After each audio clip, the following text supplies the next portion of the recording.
Quedan algúns flocos pendentes na negociación, pero o Concello de Pontevedra dá por segura a compra do convento de Santa Clara. As conversas comezaron en outono e o goberno local destaca o bo entendemento que está a marcar a relación coa Igrexa. O Concello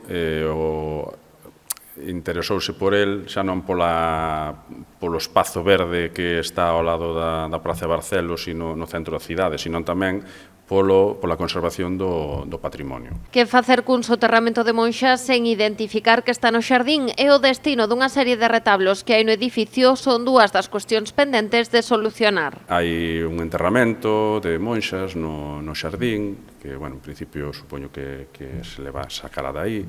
Despois hai uns elementos mobles, como son os retablos, que en principio estáse mirando si quedan, si os levan, se hai unha cesión, si a Consellería de Cultura tamén ten que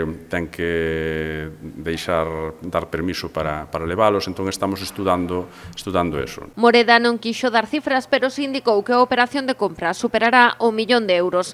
Tamén adiantou que contan co visto bo da Consellería de Cultura, tendo en conta que o convento está catalogado como ben de interese cultural. A pesares de que leva pechado dende 2017, os técnicos municipais comprobaron que está en bo estado. Nesa visita cos técnicos municipais, fixos unha inspección visual, donde vimos que os elementos principais, que era o muro de peche e a iglesia, estaban nunhas boas condicións, e que o resto do edificio que necesita unha rehabilitación, pero aínda así non ten humidades, os muros de carga están ben. O Concello ten a certeza de que é o único comprador que está a negociar para facerse co inmoble, iso sí, non manexan prazos. A ver, a Iglesia é unha organización que é bastante complexa e hai que pedir permiso a Roma, a frase esta de